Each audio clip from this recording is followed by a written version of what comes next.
Hey. Hey guys. Yay, here we are. Last workshop. You're streaming in. I'm happy to see you guys. Thanks for coming here today. See all our familiar names. So good to see you guys. Hello, Laura. Say hi to everyone in the chat there. How are you guys feeling today? What's going through your minds? It's our last workshop. And good and sad, says Laura. Yeah, me too. Hey, Alexandra, good morning. She's coming in from Germany again. Thanks for getting up for us today. That's awesome. Yeah, a little bit of sadness, right? We had our community going and it's going to change a little bit. I'm so glad to see you, Grace. I can leave up the Facebook group. I'm not really sure, what to do with that exactly. If you guys want me to leave it up, let me know. I'm not sure if there's going to be much activity in there, especially once the challenge gets going, but then you guys have the high nutrient lifestyle group to start talking in, right? Teresa says, on a train back from Sacramento. Yeah. Yeah, it's going to be good. Looking forward to the challenge, Alexandra says, though. Yeah, so exactly. There's actually no reason to be sad because there's going to be so many offerings in the future that are going to give you more of this content and more ways to kind of expand on this knowledge. So I want you guys to actually think of the idea that you are kind of ahead of the curve here, because I'm going to start talking about a lot of this stuff in little tidbits here and there. So you're going to get to start increasing your knowledge as you go, just based on the stuff, like you're going to be ahead of everyone else. So that's really, really cool. You are in a great position to continue to use this information in your life and get those benefits that you're looking for. You can use all of the tools that we talked about. By the way, I'm going to use the whiteboard today and I got my light. So there's going to be a little glare in this corner, but it is what it is, okay? Yeah, and Teresa says, let's move to the high nutrient group. That's a great idea. If everyone wants to just move over to the high nutrient lifestyle group, you'll get, especially during challenge time, it's so much fun. Everyone is so active. You guys will get some really good interaction in there.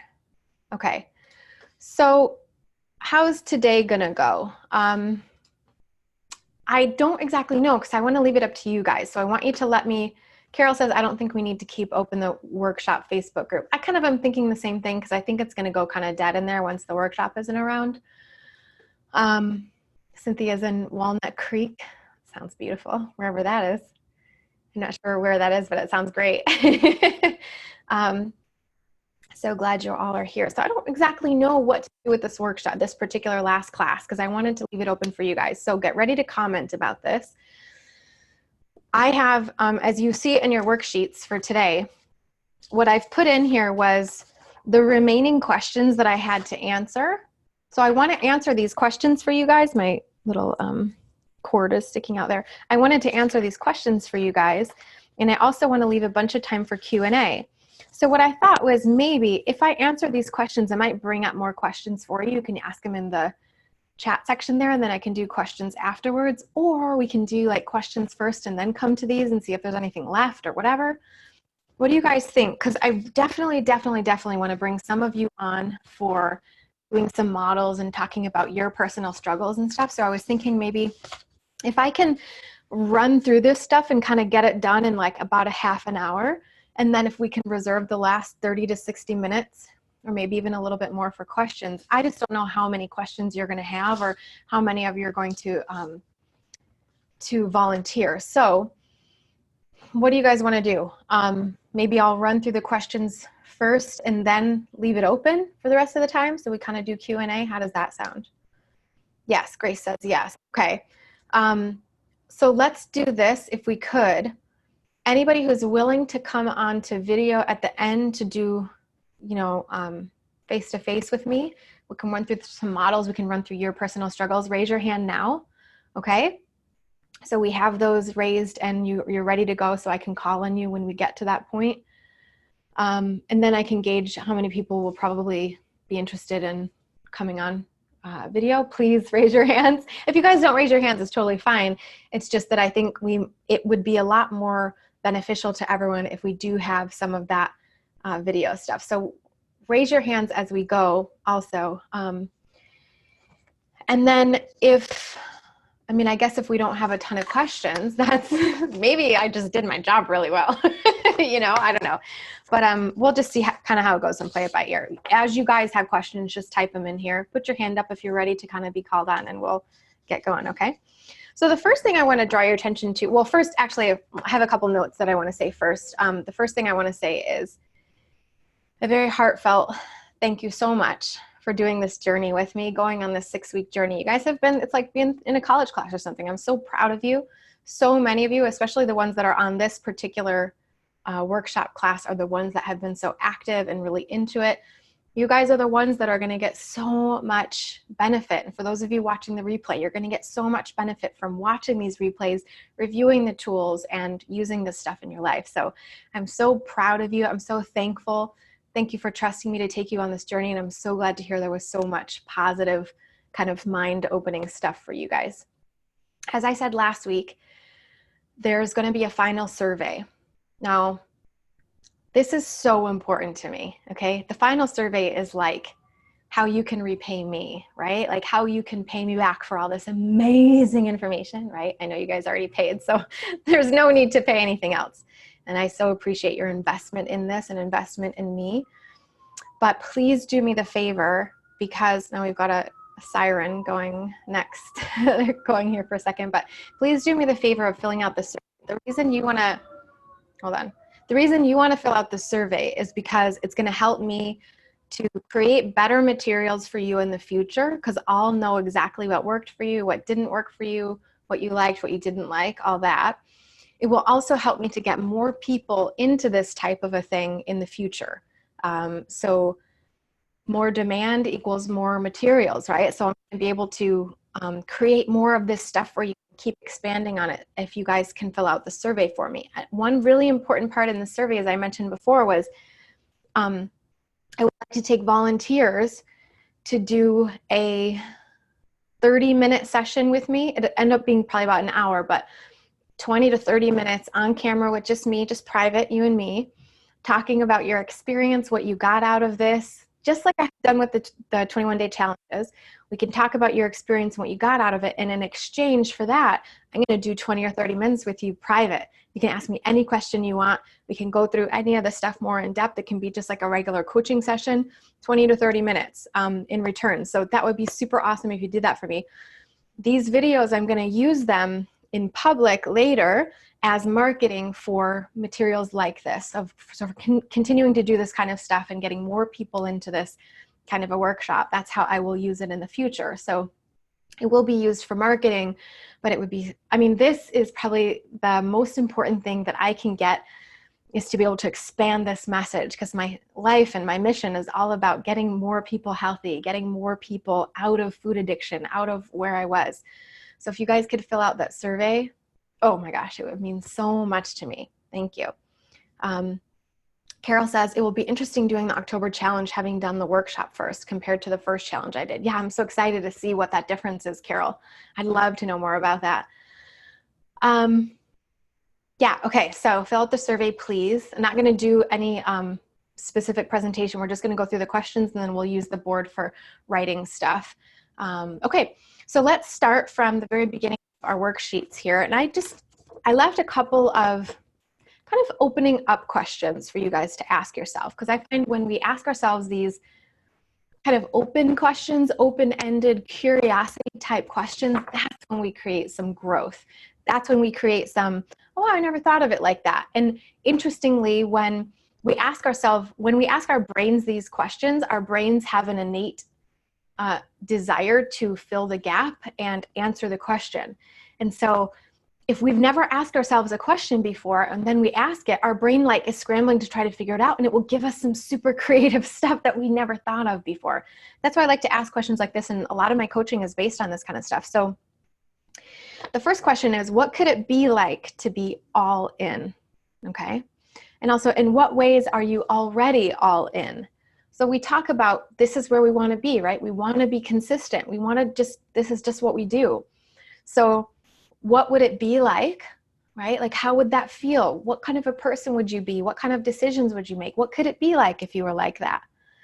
And in what ways do you already do that, right? So maybe it's a little bit temporary, which isn't necessarily all in, but say you're all in on the challenges, right? That's awesome. Or say you only get one meal at a row, right? That's all in for one meal. That's awesome. At least you got something, right? Maybe you're all in on your researching and you just keep researching and learning and learning and learning about this lifestyle or whatever. In what ways are you already all in? That will show you. You guys are already all in such a strong way by doing that. So I kind of give us a little boost, okay? Next is kind of related to what we talked about last week on the future you exercise. We were talking about like, who would you be if you were there already and you had been doing it for a while? So how could your journey be calm, peaceful, effortless? So look at it from the future, but then look at it from today. How could it be calm? How could it be peaceful? How could it be effortless? What would your life be like if that's what it was like? Yeah. Think about those things. And in what ways is it like this already? Like how do you already create calm in your journey? Maybe it's, on the work days, you just prep your meals, you just do what you have to do and you do well on the work days. Or maybe breakfast is super easy for you all the time. There's some calm that you have in your journey. Yeah. So a lot of the times when we're feeling down about ourselves, we feel like, oh, this is never going to work. And the whole thing is a disaster. But 99% of the time, and probably 100% of the time, we're at least doing something. That's how we're showing that we've got, we're getting this. We're on our way. On our way is going to look different for everybody. And that journey for everybody. So in what ways are you already successful? Teresa says, I feel that now I have breakfast down. Absolutely. Breakfast is usually the easiest one. And just look at how you do breakfast. So simple. And my cats, I tried to get them in the other room before class, but then they wouldn't go. So we're going to have a minute to try to get them to calm down. But guys, hey, that's going to be a little struggle today. I'm so sorry, but I don't want them clawing at me while I'm trying to put them in the other room. And I couldn't get them in there earlier because they were just meowing and being crazy. So I'm just going to have to deal with that this week. Okay. They're the welcoming and thank you so much committee, right? All right. So I want you to kind of look at these questions. I want you to actually write things down. And in the comments, if you guys can kind of let me know a little bit, how did it go with the future you exercises? Were you able to do that? I think I only saw one of you post the future you stuff in the group to know a little bit, how the future you stuff went. You guys are pretty quiet today, which is totally okay. But okay, so Grace asks, will I be able to take this workshop once again in the future? I don't know, Grace. I'm going to do something interesting next year. As I was talking about, I want to do a monthly coaching program. So that will be very similar to this, but on a more long-term, like a long scale. What's the I don't know, longer term basis, right? So you'll be it'll be a continuity type thing. I think what I might do is I might do workshops like this in the future. I'm not sure, but I would probably actually maybe chunk it down a little bit and make it into smaller pieces or something, because I really would love to expand so much more on these concepts. So look out for that. Stay on the email list. And Grace says continuity is just what I need. I know that's the whole workshop is about consistency. I totally get it. So this is a great way to start learning about it. And then hopefully in the future, I'll have enough things for you guys to be able to learn on a weekly or a monthly basis. And then we've got a question from Cynthia. We'll come to this one in just 1 second. Okay. So guys, go ahead and type in your, Sandra says it would be peaceful to look forward to all my doctor's visits. For sure, visits. And Grace says, that's where I am right now. Smoothies are a win for now, but I keep trying, I'm not stopping. Yeah, if you say your breakfast is really good, you're 33% there. And in Eat to Live, I think is the book, he says it, or he says it somewhere else. The percentage to which you do this is the percentage health increase you can expect, which is amazing. So if you're doing 33% already, you're going to get a 33% health increase. That's amazing. That's huge, right? So whatever we can do over and above what we're doing right now is just going to be a nice incremental addition to what we're getting right now. Cynthia says there is really a lot in this workshop. We can be working on these areas for a long while, maybe forever, both profound and practical. I'm so glad to hear that. And that's exactly right. These are not just, oh, like learn how to prep, right? I could do a workshop on that and people would like it, but like it's not perfect. Anybody can learn to prep, right? It's how do we do it in the face of busyness? How do we do it in the face of just the thoughts that come in and tell us not to do it, right? That's what it's all about. So Teresa says the part of the workshop that stood out to me was the thought, feelings, actions model. Yeah, so definitely that is the most important tool that we've learned. And kind of coupled with allowing urges, I think those are kind of the biggest ones. So I definitely want you guys to volunteer for some coaching today so we can see more of these models. It's so effective if we can watch someone else get coached. So please volunteer when you have a chance. Leah says, rereading my future self letter made me realize just how far I've come and how strong I really am. It's on my fridge. Oh, I'm so glad to hear that, Leah. It's so true. And we just forget it. We lose sight of it, right? Teresa says, still working on that model, especially on the weekend for sure. Okay, so answer these questions for yourself. Take some time, think it through, be thoughtful, and see just how far you are, just where you are. It's incredible what we do when we actually admit like how far we've come, right? Okay, so let's get into the Q&A. And then it's 1:15 now. I'm gonna try to finish by 1:45 or 6 o'clock or by the hour. And then we'll leave the next half an hour to 45 minutes-ish for questions and stuff like that. And honestly, guys, this is our last call, so I'm going to try to answer everything. If it feels like there's way too many questions, and ask them, and I'm going to do a separate video for you guys pre-recorded, and I'll send it all out to you with answers so that you guys can get all of the questions answered, okay? So feel free to ask whatever you have whenever you have it, all right? So let's jump in. We're going to go down to this Q&A section and just start to work on these questions. Now, these are questions that I took from your surveys, from you know, just all the different comments in different places and stuff. I tried to get whatever I could that I hadn't answered yet. So we'll go through this. And the fun part is that these are the questions that everyone has, and they always come up. So you guys can keep referring to stuff, right? So worthiness, lovability, how to love yourself more. This is a concept that comes up often because people are told that they need to love themselves and able to do something. You have to feel worthy in order to do something. You've got to really work on your worthiness in order to get somewhere. But I want to pose an interesting question to you. How do you actually lose weight? And we talked about this last week a little bit, but how do you actually lose weight? It's math. You actually lose weight with math. It's numbers. It's all it is. Actually lose weight with actions. If we are stuck in a place of, I need to feel 100% worthy and love myself and be this beacon of love and light before I lose weight, we'll probably never get there. That's a kind of a way to be stuck in where we are right now, because we're constantly thinking we have to be this perfect being in order to lose the weight, but actually weight loss is numbers, not drama, right? Weight loss is numbers, not emotion. It's the actual thing that happens is that we have to have the correct actions to get us there. It's math. There's no drama there. So if we're stuck in the drama of, I need to love myself 100% before I can lose weight, we're never going to lose weight. Because there's going to be days where we feel bad and we feel not so great about ourselves, but that's the 50-50. That's normal for us to feel that way. But in that same vein, let's talk about what worthiness is. We talked about it a little bit last week and I was crying and I'm sorry, but a little embarrassing, but I feel very strongly about this. On page, I guess this is page 4 or something on here. I did a post for my patrons and Patreon a few weeks back about worthiness. And I'm not going to read this all. Well, maybe I should. No, it's pretty long. I'm not going to read it all, but I'll give you the gist. You guys read this in your own time and you have it for you later, okay? Teresa says, I'm realizing that weight loss is not about eating less. I'm eating more, but completely different foods. I love myself by eating the right foods. Yeah, all of it's all mixed in, right? And as I said to you guys in the beginning of this, I can tell that you guys already love yourselves because you're doing this for yourself, because you want to eat healthy and you want to improve your brain and all that. Like, you already love yourself, right? So let's talk about the worthiness part of it. And as I said, not every day we're going to feel 100% great. We're not always going to feel like happy and in love with ourselves and like we're doing great. We're not always going to feel that way, but that's normal emotion. That's normal, like range of emotion, and that's totally okay. So let's talk about the worthiness part. Worthiness as a definition, and I said this last week a little bit, but the problem with us feeling unworthy is because we're taught as children that worthiness is related to our behavior.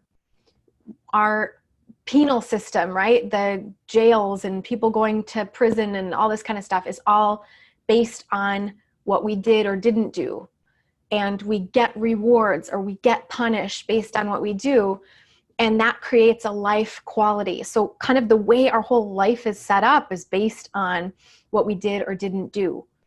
And so it's easy for us to think that there's worthiness tied in there, when actually, as a definition, that is not what worthiness is at all. Worthiness is something that, it's like this quality of, okay, so here's the definition here, but the quality of being good enough or deserving attention or respect. That's what our definitions are, like if you look in the dictionary.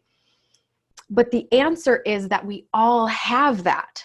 Like, it's the thing we're born with. Like, we all just get it. We all get an unlimited amount of it. And no matter what we do or don't do changes that. Worthiness is something that if we're alive, if we're a human, we are worth something, period. Even if we die, we still are worth something. We always have worth. It doesn't go away. And there's nothing we can do or not do to change that. And lovability, desirability, like we talked about last week, it's all the same thing. All of those things, we are 100% all of those things right now, from birth to death, even afterwards, even before. All of that has nothing to do with what we do or don't do. So then there's these questions that come up like, oh, but what about the murderers, or what about this or that, right? And of course, it seems like if our definition is that worthiness is based on what we do or don't do, of course, that person would seem unworthy. But worthiness has nothing to do with that. That just by definition, that's not what worthiness is. We are worth 100% of everything just by being around. So if we weigh 250 pounds, we are 100% worthy. If we weigh 400 pounds, we are 100% worthy. If we weigh 600 pounds, we're 100% worthy. If we weigh 95 pounds, we're 100% worthy. If we're mean sometimes, we're still 100% worthy. If we cut someone off on the road, we're still 100% worthy.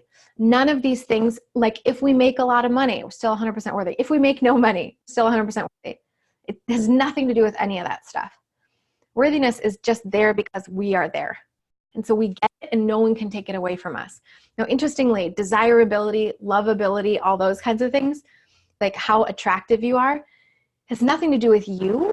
It has everything to do with the person viewing you and what they think about what attractive is. So when you're basing your attractiveness based on a number on the scale, one person's going to look at you and be like, oh, that woman is beautiful. Another person's going to look at you and be like, wow, she's not beautiful, or whatever. They might have their own judgments, but understand that those judgments have nothing to do with what you look like or who you are. That has everything to do with where they're coming from. It's all their thoughts that are creating that. Okay. So if you surround yourself by people that don't find someone at your weight attractive, that's their problem. It has nothing to do with you. It's their biases. It's the way that they were raised and how they think, right? But if you surround yourself with people who love people at any size, you will understand very quickly that worthiness has nothing to do with that. Attraction and lovability and desirability have nothing to do with what you weigh or what you look like. That's all based on what they think. So feeling good about yourself, it's 100% in our minds. It's 100% in our thoughts. What do we think about ourselves? 100% in our own thoughts. And so we start to work on this stuff. And at the same time, we realize that weight loss actually has nothing to do with any of that. It only has something to do with it if we're bumming ourselves out by thinking we're not worthy, because that's what leads to snacking, right?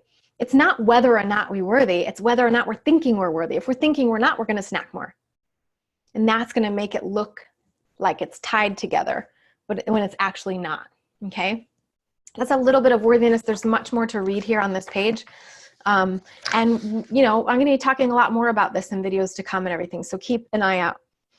One of these questions was, do I have to eat like this forever? Right? Okay. So I'm going to start to do a little bit of model here because I'm going to show you how related all of these questions are. So remember, our model is circumstances, thoughts, feelings, actions, and results. I'm going to move down a little bit because of that glare. Okay, we've got circumstances, thoughts, feelings, actions, and results. That's good. Okay, so our circumstances, for instance, healthy eating journey, maybe a weight loss journey, right? These are the things that we're doing. These are the facts of the situation. This is what we're doing. Thoughts about it. Do I have to eat like this forever?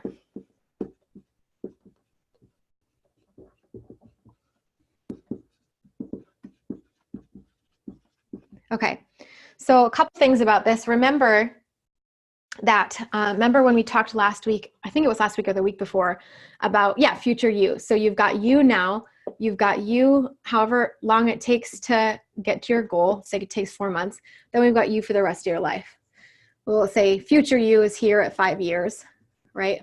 In this whole journey here, this whole four years and a half or whatever, of just doing what you do, just maintaining, in order to get here, you got to do a whole lot of what it took to get here. Like you pretty much have to do that, and you got to just keep going.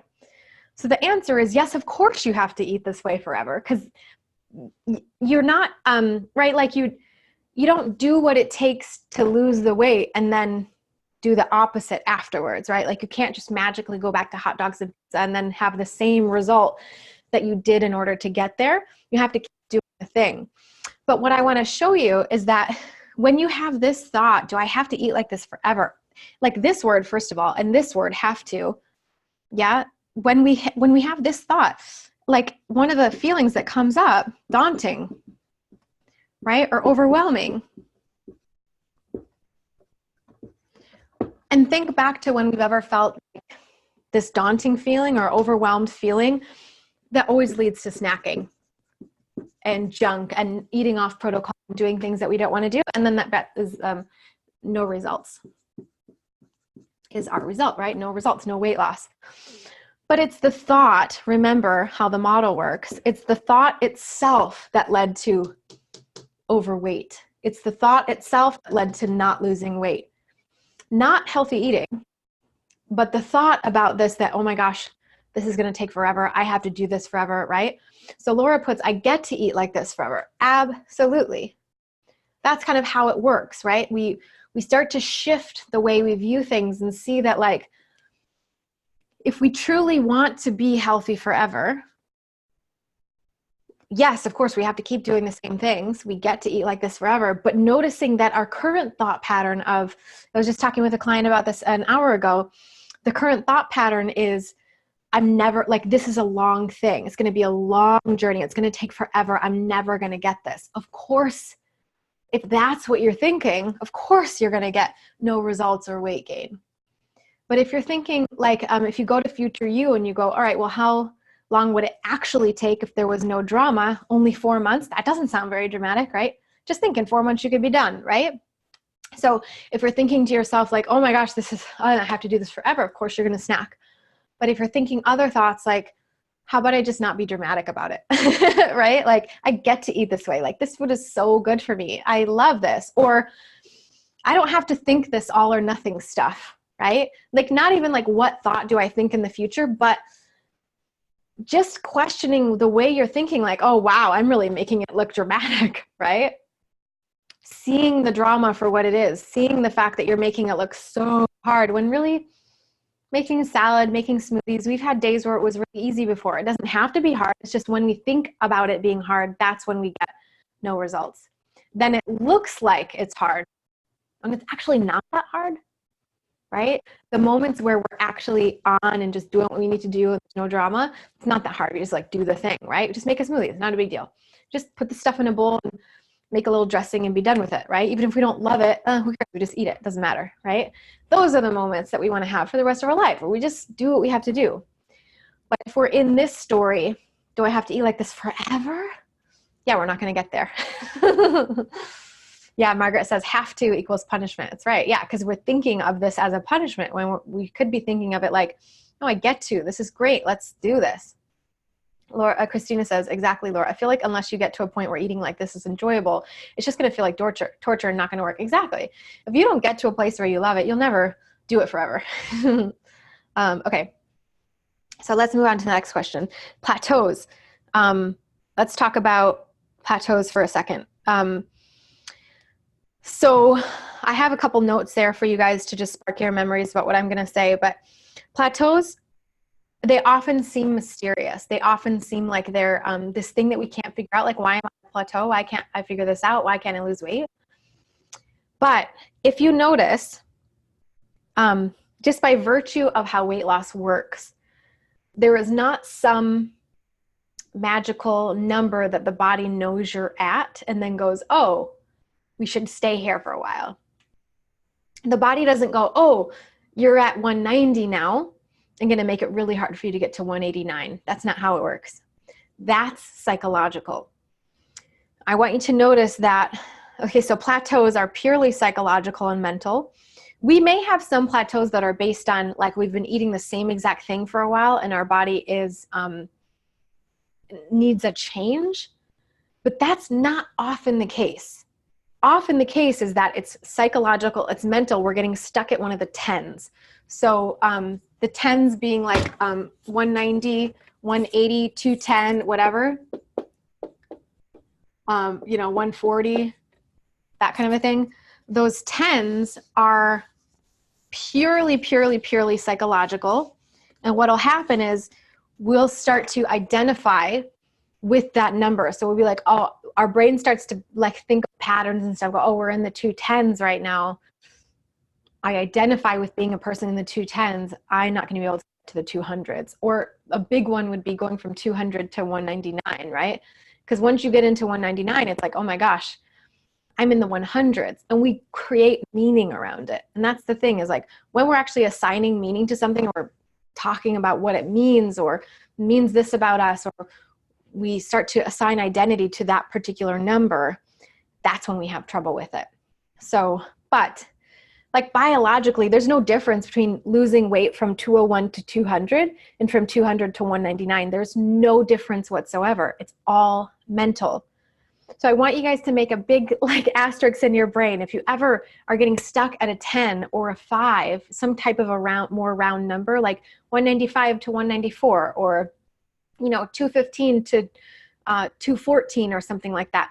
Those can be really tricky just because of the story we're putting onto it. So it doesn't actually mean anything. And draw your mind back to the math and drama concept, right? That like, look at Sandra, 185, all drama for me. You are creating identity around being a person at 185, all drama. There's no difference between 186 to 185 and 185 to 184, none whatsoever. Because even think about it like this. If we were 200 pounds a few weeks ago, 185 would look amazing, right? And it would be easier to kind of keep going. If we were 183 a few days ago, 185 would be terrible, right? It's all in how we look at it. This thing, it's all psychological. So what we can do is, a lot of times what I like to do is just like switch it up a little bit. So if we've been eating the same thing for a while, what happens is not necessarily that the body gets used to that thing and then it won't let us lose weight or something. That's what people think it is. What usually happens, and we don't really admit it to ourselves, is we start to overeat little things here and there, and we're not really admitting it to ourselves. We're not like admitting it out loud and going like, oh yeah, I actually was having too many nuts for a while, or I was putting a little bit of extra fruit in my smoothie, or whatever that might be. So that's when we go back to the things that worked before. We have our protocol. We write things down ahead of time. We start allowing urges again. We just go back to the system that works. Specifically, we get out our measuring cups. We make sure that we're measuring everything exactly. And that's how we can tell what's actually happening, because it's all math, 100% math. It's not drama at all. Okay, so think of plateaus like that. Grace says, what? Yes, the nuts, for sure. I know. Trust me, I know. And it used to be dates for me too. Like adding a date or two is like 60 to 100 calories, right? Like it's so easy. Nuts, it's the same thing. Just a little handful is like one whole serving. So it's so easy to just do a little bit too much and then think that there's something wrong with you, or you'll never get under 185 or whatever that is, when really it's just, oh, I was just eating a little bit too much, right? Take the math out, start to write it down again, start to plan the night before, do all the things that we talked about in this workshop, work on your little urge worksheet or your urge jar, right? Do all the things, and then you can get scientific about it. Weigh yourself again, right? Keep weighing yourself every day, figure it out. Okay, so next question, resistance to parts of the method. All right, so let's say during this workshop that there was something that you didn't resonate with you and you just didn't believe it and you didn't want to try it. Like, let's say the protocol, for instance. When I start to talk about protocol, like following a protocol or something, or maybe it's the scale method, like I can kind of see what she's saying, but I'm just not going to weigh myself. I'm not going to do it. I can't handle it or whatever. Understand that resistance to a method that has worked for many people means that maybe, like it could mean that maybe you're just not ready for it yet. Maybe you're just not mentally willing to go there, right? But that, on the other side of going there, could be the change you've been looking for, right? It's kind of like, so this client I had earlier today, we had one of those like little bit of rough calls where she's very resistant to the idea that circumstances are neutral, right? We've talked about this before. Very resistant to the idea of circumstances are neutral because she believes that she's actually just really busy and that she actually just has so much more to do than your average person, and that, no, but I really was tired. I actually was so tired and I just couldn't make it. I just couldn't do the food or whatever. And my life is so difficult, right? And whenever I hear someone say thoughts like this, it brings up a big red flag for me, because I'm like, it's interesting when you hear someone think that they've got it way worse off than everyone else, because we never know what someone's going through, right? Like, we could be still dealing with something that happened a couple years ago and it could be tormenting us, right? We could be dealing with things that are actually occurring, like a busy season at work or whatever. But when we know that there's people that have very similar circumstances, lots of kids, full-time job, blah, blah, blah, and they still eat healthy, they still just do the food thing, we realize that that's just drama, just saying that our circumstances are doing it to us, when really it's always our thoughts. Always our thoughts. It is never the circumstance that's the problem. It's never because we're too tired. It's never because this or that. It's never because we lost a leg, right? Like, we could have really serious circumstances, and that's never why we don't eat healthy. We don't eat healthy because we choose to not eat healthy, because we just decide, oh, this is the tolerance for tiredness. Now I just got to order a pizza, you know? No, that's a choice. We're choosing that thought. Well, we could choose a thought, look, I know I'm really tired, but you know what? I'm going to feel even better if I eat a salad. I'm going to be a little bit more energetic if I eat a salad, right? Which is true. Like, we absolutely will feel so much better, lighter, better digestion. We're going to perform better if we eat nutritarian foods. We all know that, like, intellectually, right? Grace says, slap in the face, Sherry. I know. Here's the thing. As a coach, you don't hire me to tell you, no, it's okay to feel tired sometimes, right? You don't hire me to say, yeah, that makes sense that you're not doing it, because it really doesn't make sense. If you want to improve, you got to change something. Change only occurs when you actually change, right? And it's not even a slap in the face, right? It's like oh, whoops. This was the mindset that was keeping me stuck the whole time. And so I wanted to make that little note a bit, because that's what this resistance is. When we feel resistance to a certain part of something, it's probably because we're not ready to hear the message yet, because we don't want to try it. We don't even want to go there, but our change might be on the other side of it. So something to consider, okay? Sandra says, I started realizing that when I eat off plan, I already have myself a permission slip ahead of time. I'm getting better at spotting that since starting this class. I never stumble into an off-plan meal. I'm home all day and 100% control. I love that. I never stumble into an off-plan meal. Yeah, it's a choice. And even if you say, like, I'm home all day, even if you worked all the time, right? It's always a choice. Like, we always have choices. If, like, another one is we go on vacation and we go somewhere that doesn't have any healthy food or whatever. Totally understandable, but also understand that you chose to go to a place that didn't have healthy food. You chose to not bring food with you. You chose to be in a place for a period of time where you weren't going to have healthy food. Those were all choices that you made, right? So there's going to be like somebody dies and you have to go to a funeral at a place where there isn't any healthy food. What if you made a bunch of bars and brought them with you and just ate those for a few days and a bunch of fruit or whatever, right? Plan ahead, do things for, like, there's ways to do all this stuff. And also, if it's just a few days, maybe it's okay or whatever. And that everything that we do is a choice. Now, I also want to make the disclaimer that I'm not perfect. I fall prey to this all the time. I told you guys about the fact that when I was preparing for this workshop, sometimes just on the weekly basis when I'm preparing for these classes, I get off track and I order stuff and have it come in that I shouldn't necessarily be eating, because I'm falling prey to all of these same exact things. For you to believe that I'm better, like, or that that it's just easier for me, like to believe that it's easier for me because I'm further down the road or something, it's not true. I still get cravings, right? Like I still get all those thoughts. This is a practice. And I hope in a year, this is going to be a lot easier for me, but it still is something to work through. And just as I'm working through it, you guys are going to work through it, and it's totally normal, okay? But it's true. We never stumble into an off-plan meal. We decided not to plan ahead of time, right? We have to go to a wedding or something where they don't have any options. We didn't plan well enough. We can always bring something with us. We can always plan ahead. Bring some overnight oats, right? Bring 5 jars. Like, who knows? Sandra on this workshop, or Nancy on this workshop, she did a whole road trip on one of our challenges one time. She did the whole challenge by road trip. It's possible, right? It's just about the planning and going back to all the things that worked for us. So just consider resistance as something that might just be a red flag. It might be a great red flag to use as, oh, let me just look and see what's going on here a little bit, okay? And by the way, like, I don't mean to sound harsh, right? It's just that this is math, not drama. The way that I'm talking is math, not drama, if that makes sense, okay? Okay, self-sabotage. This is the same exact idea. And this is why I feel like we are going to get through these questions, because these kind of are all the same thing. Self-sabotage.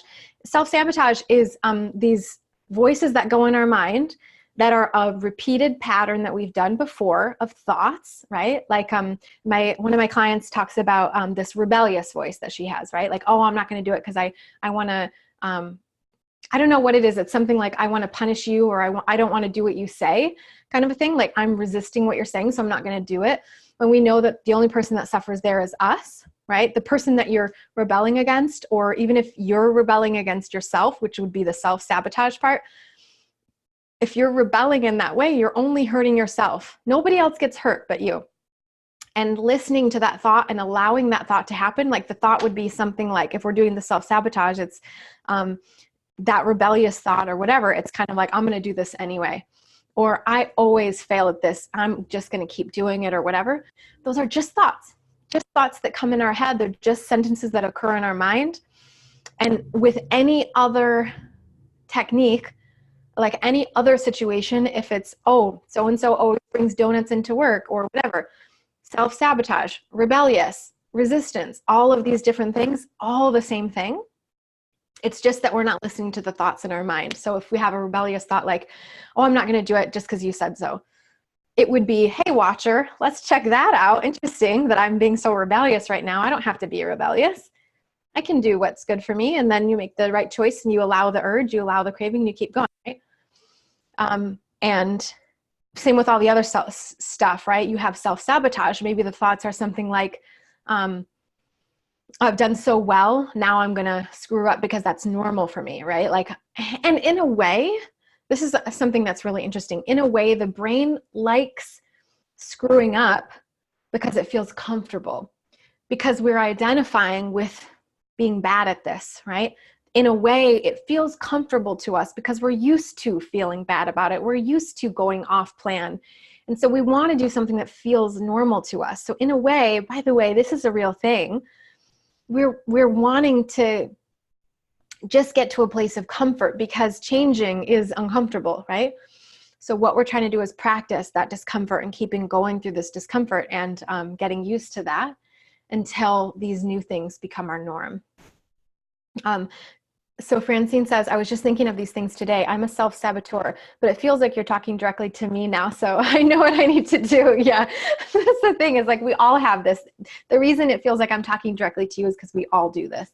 So also, you say something like, I am a self-saboteur, like you've got an identity statement here.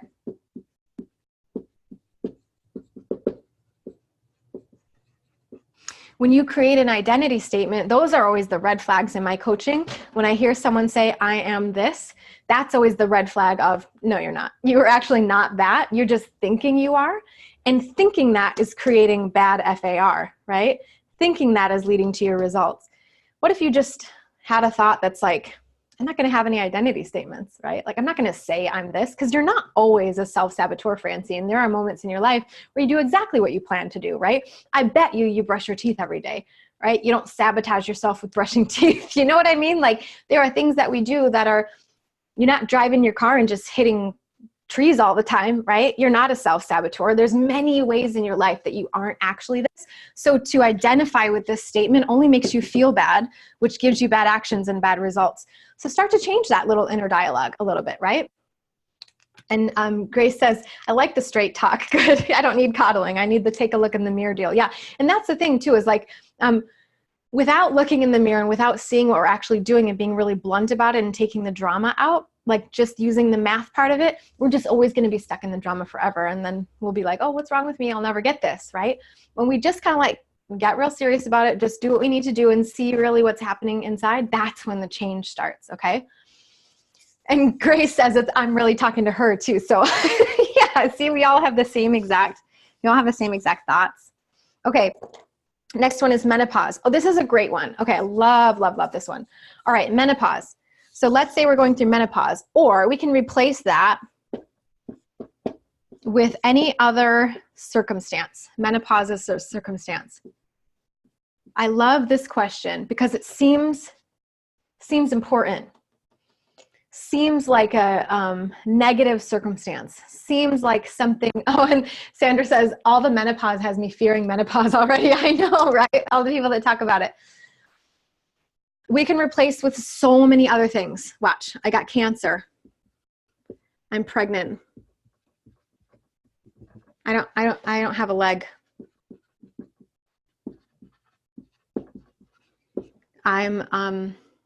Here's a good one. I get bad PMS. Blah, blah, blah. These are all circumstances. And what do we know about circumstances? We know that they're neutral. Oh, I'm writing in the bad spot again. One sec. We know that they're neutral. We know that they're not good or bad. All those things are not good or bad. Now you might look at this word menopause and go, no, but that's definitely bad, right? Or I have bad PMS. No, but that's really bad, right? Or like my client, no, but I was really tired, right? Like I actually really had to order pizza because I was tired. We all say these things to ourselves, but let's look at the one about like, I lost my leg in the war. Okay. So I need to drink a lot or something, right? This could be a very common story that could happen. But what about the people who lose all their limbs and then become a really inspirational speaker and change the lives of millions, right? They exist. We see them. The only difference between the dude that lost his leg and drinks because of it and the dude that gives inspirational speeches is thoughts. Because the guy that drinks is thinking, poor me, woe is me, this is terrible, this shouldn't happen to me, blah, blah, blah. The guy that lost his leg and is an inspirational speaker is thinking things like, I'm going to turn this around. I don't have to let this bring me down. It doesn't matter. Like there's other people that don't have legs, right? This is just a circumstance. It's neither good or bad. It's like, your cat gets run over by a car or something. You're going to have some sad feelings and that's going to feel like it hurts for a while, but it's only because of what you're thinking about it. But 10 years down the line, you're going to look at it very differently. You're going to look at it very cut and dry, like, yeah, she got ran over by a car, but you're not going to eat because of it 10 years later, right? 10 years later, it's going to be like, oh, it's a thing that happened in my life. It'll be like looking back at, that time that you were 5 and you you know, you broke a finger or something, or whatever bad thing happened or something, right? You're going to look at these things as circumstances way later on. But if we can look at them as circumstances now, that's when we create the peace. So I love this PMS one and I love this menopause one because this one's me. Like I always had really, really bad PMS, really bad period symptoms, cramps, just terrible mood, you know, hormonal shifts and things like this. And I was always like, oh no, like I need the chocolate, right? Like I really need the chocolate. It's going to make me feel better. We know that's not real. Like when we kind of look at it, it's not overall going to make me feel better. Sure, it makes me feel better in the meantime for a moment from that dopamine spike and all that stuff. But long-term just makes me miserable. So when we look at PMS, or here's another one that comes up a lot, on medication that makes me gain weight, right? Like let's say you're on a depression medication or something like that that makes you gain weight. This is another one that is also a circumstance. So what I want to say about this stuff is that they're not good or bad. They're neutral. They're just facts. They are what they are. So it's better if you deal with it and do the positive stuff, find thoughts that support it, find thoughts that make it not matter, and go about your business anyhow, than if you let it get you down and then you gain weight because of it, right? Of course, we know that to be true, but like, how do you do it? So sure, absolutely, on medication is going to make you gain weight. Okay, that's a circumstance. But what that means is all you have to do is find a different thought, find a different feeling, and find different actions. So for instance, what this would be all right, I'm on medication that makes me gain weight. Okay, I gain weight on this medication, but it's okay. I'll just work a little harder. It doesn't mean anything about me. It's not a big deal. I'll just work a little harder, right? Can you see the no drama in that, right? Can you see the, like, it's not a big deal. It is what it is. I just got to work a little bit harder. I just have to like change around my sort of ratios a little bit, right? Maybe I have to eat a little bit less nuts and seeds, and maybe I have to eat a little bit more plants, a little bit more greens or something, right? If we turn it into, oh, I have to be on this medication, it's making me gain weight and I'm never going to lose the weight and blah, blah, blah. No, the answer is we just have to figure out how to make it work on this new circumstance. Just like if we lost our leg, we would have to figure out how to get around, but resisting what is causing pain. So resisting the circumstance of being on medication causes more and more pain. Does that kind of make sense? Same thing as bad PMS. Some women get worse periods than others. Before I got pregnant, my periods were like, I needed a day to lay on the bed. I would cry every single month. The first day of my period was like, terrible. After I got pregnant, my periods just got better, right? I think that happens a lot with women who have pregnancies. And so it was weird to me to have, 20 years of these terrible symptoms, and then now have like the last 2 years of like, not really that big of a deal.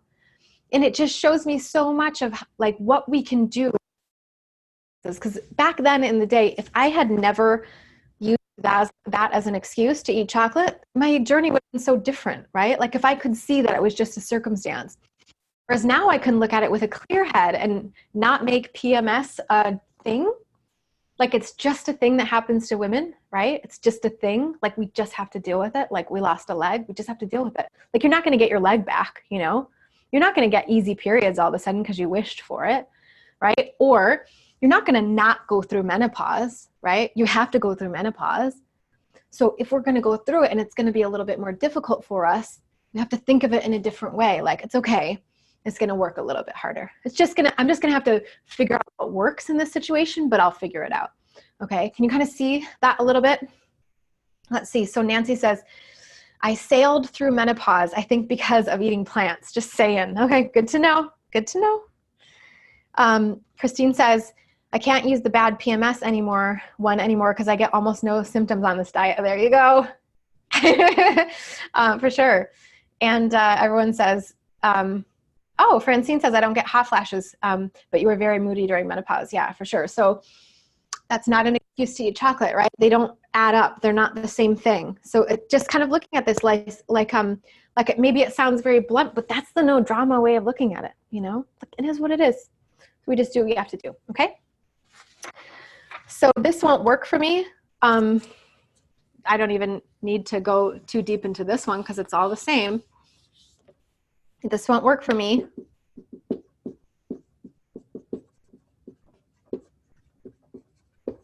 What is this? Drama, right?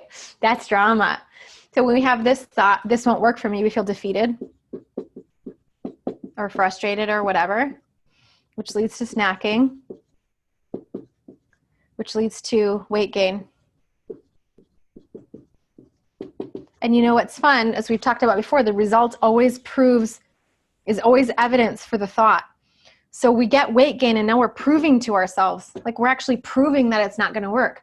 But it wasn't the diet that won't work. It was our thoughts about the diet that was making it look like it wasn't working. Okay. All in the thoughts. So it's all about noticing those thoughts, right? Like seeing that those thoughts exist. Information overload, I'm confused.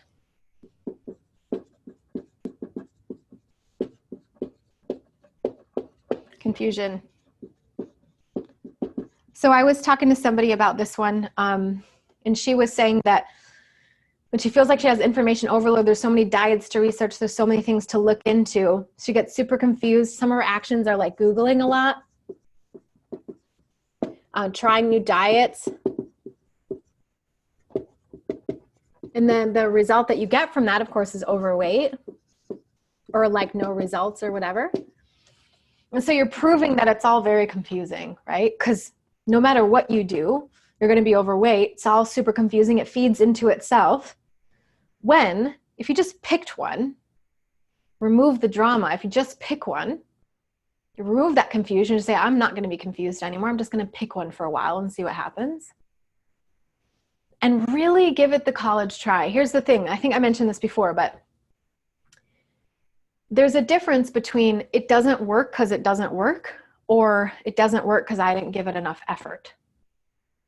I've been doing this for 6 years and I'm still not that perfect at it, right? I'm still not Dr. Fuhrman. You know what I mean? And I might never be like him. It might never be 100% easy for me. We all have different addiction levels. I've taken an addiction quiz before and I'm like top of the top, like binging, hoarding, all that kind of stuff. I am the most addicted that you can be to food, and I always have been. It's improved. I'm definitely better at it, but I think that's just years of practice and years of working on it and doing the mindset stuff and doing challenges and all that, getting better and better and better. I might never be Dr. Fuhrman level, and that's okay. That's who I am. But what does your college try mean, right? Like if you said, oh, I really tried so hard. Did you? You know, did you do all the things? Did you do the protocol? Did you measure food for a while and see exactly how much you need to eat in order to lose weight? Do you know how to actually do it? I guarantee you Eat to Live works for everyone. I guarantee it. But do you like it? Do you have mental issues on it, right? Like, is it an emotional battle for you? That's the part that throws people off. But I guarantee if you follow the guidelines properly, it'll work for everyone. It will improve your health. It will help you lose weight. It will this, it will that. But you have to figure out what works for you specifically. And if you don't give it long enough, if you don't work on the mindset stuff long enough or whatever, you're just going to like think that it doesn't work. And then you move on to the next diet.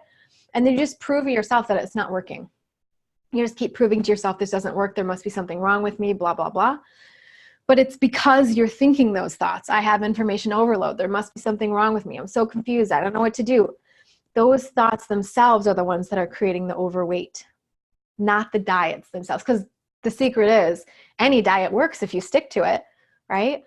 And why can't we stick to diets? Because of the emotional part, because of our thoughts. So if we can get the thoughts under, in hand, we can follow anything we want to. And if we follow something like Eat to Live versus keto or something like that, which by the way, if you follow keto on this video, on this workshop, that's fine. It's your choice, right? But at least when we follow Eat to Live, that's a therapeutic type diet too. So we get extra benefits that way. Okay. So, Sandra says the result from that is stress and undersleeping with the late night Googling. Oh, for sure. Yeah. You're just compounding everything, right? Okay, so just pick one, right? What book should I read? Other resources. So I have given you guys a set of my favorite resources at the bottom that I would love for you to start with. These books are life-changing. I don't believe every single thing that's in these books, you can use your own, knowledge, but these books are not ones that I think will like throw you off. I think these are going to be really supportive. The first one is a podcast, actually. This is the podcast of my life coaching certification school. It will change your life. I promise. Listen to this podcast. Really, really, really. Please listen to it. Start at the beginning, do at least the first 3 podcasts, and then you can jump around as much as you want. This is all the stuff that I teach on this workshop. So it'll be great to sort of cement and keep going. And I'm planning on maybe starting a podcast next year too. And then these other resources I'm going to have are going to be all about this. So just stick with me and we will get this stuff in your brain. So feel free to look at these books. They really, really helped a lot just with like the way I was looking at things, okay? And find something that works for you, right? As we talked about with protocol, look at what works for you. Find something that works for you. Take the pieces of information from these resources that work for you, okay? This is your journey. Create something that works for you, okay? I think this is Carol. It's hard for me to see just because of this thing or whatever, but oh yeah, Carol says, I've been really enjoying the Life School podcast. Good. Check him out, you guys. Life Coach School. It's ridiculous. Awesome. And Sandra says, you would love a Sherry podcast. Okay, good. That's 1 vote. Awesome. Okay. So what do I do when I'm feeling sorry for myself? Well, you're at this place in the model, right? When you feel sorry for yourself, you're here. Sorry for myself. And this is how you can kind of, we talked about in the second lesson, doing your own models. So this is how you can kind of figure out what's going on. When you're feeling sorry for yourself, put it in the model where it belongs. That's a feeling. So we're going to put it in the feeling line, feeling sorry for myself. You can fill out your actions, but I bet it's chocolate, right? Or junk or whatever. And then your results are gaining weight. Now look at your thoughts. See what thoughts are creating that feeling. I imagine it's something like, I'll never get this, right? I'm a failure. There's something wrong with me, right? This kind of stuff, right? Creates this. So when you start writing this out, you go, wow, that's really dramatic, right? That's the first thing I notice. I go, man. And I do this all the time. I had one last week. I'm not going to go into it because it's kind of a long story, but I had one where I was like, whoa, that was super dramatic. And just writing it out, like just seeing it on paper, I was like, holy cow, all of those thoughts are so freaking dramatic. And that's not what happened at all, right? That was not the circumstance that happened at all. And I turned it into like, oh my gosh, it's going to be this thing, right? So kind of look at this and see where you're at and see. And once you kind of just get this perspective of it, you can look at it from the watcher's perspective, then it starts to remove a little bit of even that sting just from seeing it on paper, right? And start to work through those thoughts like we've talked about before. I don't have to believe this, right? I can still eat healthy and, I can still do all the actions I need to do. And I don't have to believe this stuff, right? What's wrong with me? Next one, same thing, same exact thing. What's wrong with me? There's nothing wrong with you. Nothing. You're perfect as you are. And 100% perfect, and you're 100% worthy too. The only thing that's wrong is thoughts. The only thing that's creating negativity and creating bad results that you don't want is your thoughts. You're on medication. You lost a leg. You have menopause. You have PMS. You're being too dramatic about it, whatever. All of these things can be changed, right? Our thoughts are choices. At any moment, we have the ability to float above our head, see our thoughts, and change them. At any moment, we can change those thoughts. And that's how we're going to get there long term, is by choosing the correct thoughts. Okay. Yeah. Scared of regain. Let's put it in the model. Scared. I'm scared of regain. Yeah, for sure. This is one that runs through my mind all the time. Even at where I am, and I've been maintaining for like almost No, a year, like almost a year now, right? Yeah, almost a year. I still have this thought. Why? Because it's ingrained in me, because I've gone through so many years of dieting that I'm still scared of regain too. But when I think this thought and I feel scared, what kind of actions do I take? Snacking, right? Overeating, not planning, not prepping. Then what kind of results do I get? Regain. Yeah. So just even having this thought is the thing that's causing the regain. It's not being on a healthy eating journey. It's not being on a weight loss journey. It's just the thoughts of being scared. It's like when you're trying to white knuckle, right? And this is such an important concept. Like when you're white knuckling, that's like another form of resistance. When you're white knuckling, like, oh my gosh, I'm never going to be able to hold on to this. This is never going to work. That creates negative feelings, actions, and results. That thought pattern of all that creates all that. But if we could drop into what we talked about on the allowing urges week, which is, no, like I have a set of tools, like, so for instance, I'm scared of regain. What's the antidote for regain? Prepping, planning, measure, grocery store, and like eating good stuff, choices, right? The choices that we make. The antidote for regain is this. There's no drama here, right? Like there's nothing to be scared of. It's not like someone's waiting around to inject you with 20 pounds. The antidote is these actions. And then so the thought change is, I don't have to believe that I'm scared. Like that's dramatic. You know, the thought goes, that's being real dramatic. I don't have to worry about it.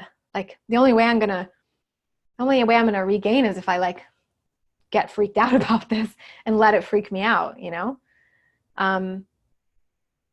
We have this thought like, I'm scared of regain. Okay, what's wrong with being scared? It's okay, right? There's no issue with being afraid. Like we go to haunted houses at Halloween and we're afraid of our parents dying or our spouse dying, or like we have a lot of fear in life, but we deal with it, right? We let it be there. We accept it as normal, completely normal, and we just like move on.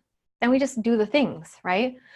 It's totally okay to be scared, and it's okay to kind of try to choose different thoughts to, so Sandra says fear is normal. Yeah, I've got this prepping and eating thing down. Exactly, right? It's okay. It's totally all right to be afraid of stuff, especially if we have a history of overeating and all that kind of stuff, okay? The journey seems daunting. Same exact thing. When it feels daunting, you're going to feel daunting. We talked about this one a little bit ago. Same results. Journey feels daunting. If we look at it just as a journey, if we take that drama out of it, we take all of it out, we look at it just as it's going to take what it's going to take, right? It could take 4 months, it could take 6 months, it could take whatever, but whatever it takes, it takes. No big deal. It doesn't matter what it takes, you know? When we look at it as daunting, that's when we get negative feelings, actions, and results. But when we look at it as it is what it is, we accept it for what it is, that's when we get more of that ease, peace, and calm that we've talked about before. Okay. Fear of hunger, fat, and protein. Yeah, this is huge because we're coming from years of hearing information about, low fat, not too much protein, or you need more protein. You know, we're coming from all these messages, and we're going to hear them all. We hear them all in social media and all over the internet, all over the news. You know, you got to have more protein. You got to have this. You got to have that. To this, I say, remove the drama. Do you see a theme? Do you guys see a theme? Right? Do you see a theme here? Isn't this crazy how it goes back to the same exact thing every time? The same thing every time. Remove the drama from it. The mind loves to be dramatic, and it's not you. It's just how the mind works. Like the primitive brain just freaks out about stuff all the time. It's just what it does because it doesn't want you to jump in front of a bus. So it gives really strong messages, and that's totally normal and it's totally okay. But when we can look at it from the adult side and we go, hey, it's okay, buddy, chill out. We're not going to die. It's going to be totally fine. We can listen to Dr. Furman and see how it goes. We're probably not going to die from protein deficiency, right? Nobody dies from that unless you're in a third world country or whatever. That's not a thing. We're not going to die of protein deficiency, right? We're not going to die of eating some fat or whatever. So it's that same exact thing. We need to reprogram ourselves from years of hearing these messages into new messages, okay? Fear of hunger, same thing. Now, this is a big one that not a lot of people talk about, but I only know about this actually because I had it so much. I was like so concerned about hunger because hunger didn't feel good to me. When I was in toxic hunger from eating the standard American diet, hunger was like shaky, irritable kind of a thing. I never wanted to be hungry. So I always wanted to get out of hunger. And then we know, of course, that eating too many small meals throughout the day is going to make it so that we never readjust to what normal hunger levels are. So of course we fear hunger because we don't want to feel that irritability. But if we eat the Eat to Live diet for a period of time and we deal with it, eventually we get to true hunger, which is so comfortable and so ignorable. If you don't know anything about this, research some stuff about this, because true hunger, the real thing, Dr. Fuhrman talks about it in Eat to Live. I've experienced it myself. My brother has gone through it. Clients have gone through it. So many people have gone through this and gotten to the place of true hunger where it's totally comfortable and hunger isn't really a big thing anymore. You can just kind of like put out of your mind, it goes away. So of course we feel fear of it because it's not comfortable right now, but go back to our idea of allowing urges, allowing feelings, any kind of a feeling. Like this is how we manage our emotions. Any feeling we have, which might be fear, right? We just allow it. We allow it to wash over us. It's okay to be afraid. It's totally normal. And it's not going to kill us to feel it. And even sensation wise, it's not going to kill us to feel hunger. We want to be careful not to like pass out or something, right? So we want to be prepared a little bit while we're transitioning, but we want to get to that place where we no longer snack or we eat healthy foods that are replenishing our nutrient stores, so we continue to have better responses to hunger, better responses to insulin and the different hormones that are used in your metabolism, right? So on this journey, as we're getting better with this stuff, we start to use the mental techniques of it's going to be okay, right? Like, it's okay, primitive brain, we're going to be fine. We're not going to die. Or I just always bring an apple with me or something like that so that I, always bring a banana or something like that so I don't pass out, but that I'm on my way, right? And then we work through that fear as something that we don't have to believe. We allow it. How should I exercise? This is a great question. In the beginning, I don't think you should exercise at all. Very importantly, because it's only going to distract, because exercise burns calories. And when you burn calories, this side of the brain starts to act up and go, wait a minute, we got to replace those. You're hungry or you're craving, or it's going to like hit you with cravings in the very beginning. So I say in the very beginning, do not exercise like at all. Don't even go for walks or anything like that. Just be you, just do your thing, figure out the food thing first. And when you have that down, when you are comfortable with that part and you've learned how to manage your emotions, you've learned how to manage your mind to the point where you can eat this food regularly, that's when you can maybe start exercising. When you've lost some weight and you're feeling on a roll, you're feeling like you got it. Like even if you fell off for a while, you could get back on. That's the point when you're feeling solid where you can start to exercise, okay?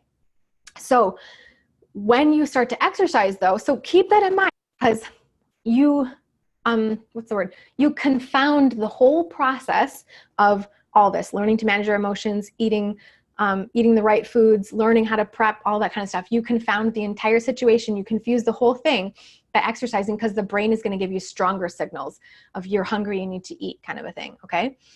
That's why I say wait to exercise until later. When you start exercising, I think the first thing you can do is just start to walk. Especially if you don't have very much experience with exercising. Walking is very, very low intensity, and it's going to be sort of easier on your knees than anything else. Walk on a soft surface if you can, either on a track or a treadmill, something like that, where it's not just this pavement, so it's easier on your knees, especially if you have a ways to go on your weight loss journey. Start with where you're at. So I remember when I started running, I could only get one street block. I used to live in New York City. I could only get from one end of the street to the next end of the street. And that's it. Then a few weeks later, I added on another half of a block. Then I added on another, and then I added on another. So I could actually do a whole block. It took me weeks to get there, right? Weeks. Start where you're at. Walking, if it's the same thing. Maybe it's just walking like around your building or around your house or something in the beginning. And then maybe it's just walking up and down the street for 5 minutes. And then maybe it's this or that or whatever. Do where you are now and just build. That's the whole thing that we're doing here with the emotional stuff, with the mental stuff, everything. Build up, right? You will improve, and it's going to be up to you to kind of like work on the mental part about it. But that's why I say wait, because you don't want to confuse your weight loss and your healthy eating journey with exercise. And Dr. Fuhrman always says, and it's very true, weight is lost in the kitchen and gained in the gym. So if you're exercising, that's where weight gain comes in. That's where building muscle comes in, and you actually gain weight in that respect. But never, ever, ever use the gym to lose weight. Don't use cleanses to lose weight either. It's so, like, I do not recommend cleanses. I don't recommend them unless you want to use them medically, but that's a totally different situation. And usually Dr. Fuhrman will say, and he has a book about it, so find his fasting and cleansing book, never use cleanses until you're already super thin, until you're already at that place, because it will be much more effective, and because you won't have food addiction issues to worry about, because then once you've cleansed, you'll go right back to your old diet or whatever, and that's just not useful. It's so much better to do all of this with food. It's so much better to learn how to do this with food instead of doing a temporary thing like a cleanse and then going right back to where you were. It just doesn't work that well. That's why I love doing challenges like I do, because you're eating the whole time, right? Like nothing is changing. You're actually eating the whole time, and you're learning how to eat. Okay. So then the other thing I wanted to say about exercise was that's a great way to start exercising. As soon as you can, start to do weights. Weights are so, so important. So, so good for your body, for your bones, for everything, for stability, for just all these kinds of things. And then get the book End of Heart Disease from Dr. Fuhrman, because he has some really incredible exercise recommendations at the end from where to go after that, okay? What if I have a problem with binging? Yeah. Same advice. Look at your thoughts. What are your thoughts telling you? My thoughts when I binge are, oh, this won't matter. This is going to be totally okay. I'm just going to have it this one time. Then it turns into a huge binge. And during the binge, I'm, all this kind of stuff. Look at your thoughts during binges. Look at how you deal with urges. Are you actually working on urges, kind of a thing? It's all the same advice. One cool thing that you can do, which is scary, and you might not do it, but it really changed my journey a lot, was I was in the middle of a binge one time, and I was able to get myself to stop using just my thoughts. So in the middle of the binge, I had a conversation with myself where I was like, I'm having a binge right now. I don't have to do this. I'm not going to feel good when I'm done. I would feel so much better if I at least stop now. I could just put this food down. I could wrap it up and put it in the cupboard, or I could throw it out or whatever. And I actually did. And I just talked myself out of it. It's the whole thing. Just choose some different thoughts. Choose to have a conversation with yourself about this, and you can do some incredible things.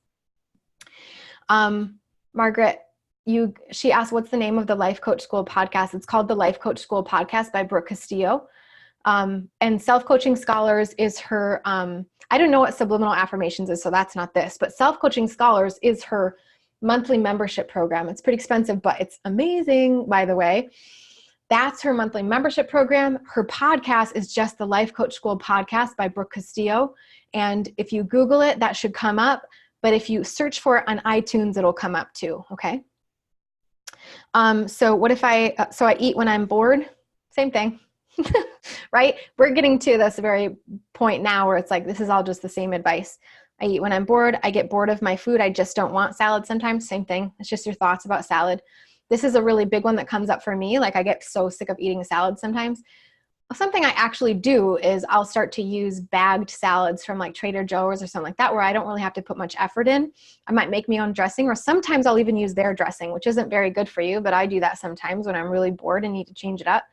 But it always comes down to the thoughts. The problem is not what salad I'm eating. The problem is my thoughts about the salad, right? I don't want salad. Okay, well, I don't have to believe that. I could just have the salad anyways, and I don't need to want what I'm eating, right? Like, it doesn't have to be a birthday party every time I eat something. I don't have to want this meal. I just have to eat it, right? Thoughts. We've talked about these ones before. I have no time. I'm so busy. I'm overwhelmed. I'm so tired. I have no energy, etc. All mental. These are all thoughts. This is just thought work. I can't lose weight. This one is so huge, especially when someone has menopause or Hashimoto's or slow metabolism in general, or, period symptoms, or so-and-so's always bring this stuff into the break room, blah, blah, blah. These are all circumstances, and they don't mean anything. They're just facts. It's our thoughts about what happens when we think these things. It's like thinking that I can't lose weight. Of course you're not going to lose weight, right? Because you're going to feel defeated, then you're going to snack, then you're going to gain weight, right? Which is going to prove that you can't lose weight. But it's not that you can't, it's that you're snacking too much, really, when it comes down to it, right? Or thinking I have a slow metabolism. When we think we have a slow metabolism, that makes us feel bad, which makes us snack, which makes us gain weight, which makes it look like we have a slow metabolism when we really don't. Remember that example? I have sugar cravings, food addiction issues. Yeah, no, you don't. You have an issue with allowing urges. Like you're not good at allowing urges yet, right? It's not the sugar that's the problem. Like sure, sugar will compound the issue, and definitely you should reduce your sugar intake to help that. But it's not that you have a sugar addiction. It's that you have an issue with not being able to allow those uncomfortable feelings of urge or craving. Because once you start doing that, it gets better and better. My family doesn't eat this way, isn't supportive, same things. Do cravings go away? Yeah, I'm told they do. Honestly, I'm not there yet.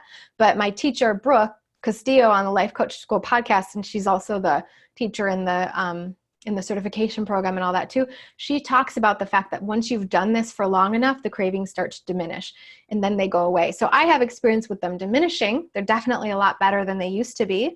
And I'm waiting for that mecca day where things just kind of go away. I have a lot of work to do, right? I have to allow a lot more urges to get there. And I'm going to keep doing this work. And now you get to start this work too, okay? An emergency action plan. I just wanted to mention this because I always get this, like, what can I do in an emergency? Like if I'm really feeling tons of craving or whatever. So first of all, noticing your brain, noticing your emotions, allowing your urges, but also prepping ahead for certain situations like we talked about. One of my favorite tips ever is to find your favorite smoothie and make a huge one or two of them, and bring them with you wherever you go, on ice or, in a cooler or something like that. I love to do that because then, like before I go into parties or if I'm going to the movies or whatever, I was just like down a huge smoothie. Takes away my cravings, makes me feel full, easy to make, super fast, done with it, no drama, it's over with. Now I'm full, and I definitely don't want, like I really actually don't want movie candy after I've had 30 or 40 ounces worth of a smoothie, because you're so full. It's maybe sweet, like maybe put some dates in it or something for it to be like a little bit of a treat, and just find a smoothie that you love that you can always do that with. That for me is my favorite emergency action plan. How do I get back on track? This is a good one. It's all your thoughts, right? If you're thinking, oh, I'm having such a tough time getting back on track, of course you're not going to get back on track. If you're thinking, all I need to do is just have that one meal, right? It's just choosing a new set of thoughts. And then this was a great question. What parts of this do I regularly dislike? So we have the tendency, now get ready with your questions, right? Because it's, I took a lot longer than I thought I was. That always happens. But get ready with your questions if you have some more. I only have, I think, one question here to answer from somebody, or a couple questions to answer. So I'm going to stick around, and we'll try to finish these questions and maybe do a little bit of live coaching here for a minute here. Feel free, if you guys got to go, of course, you'll have the replay, but get ready for that kind of stuff. So ask your questions and raise your hand if you're willing to do some live coaching today, okay? So what parts of this do I regularly dislike? Salads. Regularly dislike choosing to eat salads, like almost every day. I always have thoughts of, man, I wish I could have a sandwich, right? Or I wish I could just order a pizza, or I wish I could just do something easier. It's always the salad part that gets me. I'm like, oh, I just don't want to, I don't know what dressing to have this time, right? Like I might even have greens in the fridge, and I don't want to choose. There's always something easier. And this is the interesting thing about circumstances too, is like, it doesn't matter where you work, who you are around, whether you work from home or not. This is the thing. I work from home. I can reduce my visibility of so many things so easily, but I will still overeat nuts if given the choice, right? I will still overeat oatmeal if given the choice.